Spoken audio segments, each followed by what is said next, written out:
Hello Vivo lovers, আসসালামু আলাইকুম। আমি মোহাম্মদ সালাউদ্দিন, ভিভো বাংলাদেশ থেকে। সম্প্রতি ভিভো প্রতি বছরের ন্যায় আবারও নিয়ে যাচ্ছে ভিভোর সব আকর্ষণীয় গিফট অফার। সো দেখা যাক কোন মডেলে কি কি গিফট পাচ্ছেন। প্রথমে আমি বলবো আমাদের এক্স সিরিজের যেটা ফ্ল্যাগশিপ লেভেলের ফোন, ওইটা দিয়ে শুরু করি। আমাদের X200 পারচেজ করলে আপনি পাচ্ছেন 20,000 টাকার গিফট অফার, যেখানে থাকছে হচ্ছে আপনার Vivo earbuds, Vivo hair dryer, power bank এবং স্মার্ট ওয়াচ।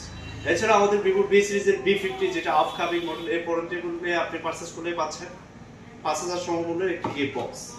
গিফট বক্সে অবশ্যই আপনারা দেখতে পাচ্ছেন আমাদের ফোনটি রাখা আছে। এছাড়া আমাদের আরেকটা মডেল যেটা হচ্ছে B40 লাইট। এই যে B40 লাইটটা পারচেজ করলে হচ্ছে আপনি একটা আকর্ষণীয় ভিভো বাডস, যেটা হচ্ছে আপনার 1999 টাকা মার্কেট প্রাইস। এছাড়া আমাদের একেবারে হট প্রোডাক্ট এবং রানিং একটা প্রোডাক্ট যেটার নাম বললে হয় না, যেটা হচ্ছে আপনার Y29, যেটা 6500 mAh ব্যাটারি। এছাড়া এই ফোনটি পারচেজ করলে আপনি পাচ্ছেন একটা 999 টাকা সমমূল্যের একটা ভিভো নিকবেট। এছাড়া আমাদের আরো অনেকগুলো মডেল আছে, যেমন Y04, Y19s। এই ফোনগুলো পারচেজ করলে পাচ্ছেন আপনি 5GB এবং 18GB ডাটা বান্ডেল। সো আর দেরি কেন, আজ চলে আসুন আমাদের ভিভো আউটলেটে। অবশ্যই আপনারা ঢুকে নেন, যেহেতু এই অফারটা শুধুমাত্র আপনাদের জন্যই। Vivo.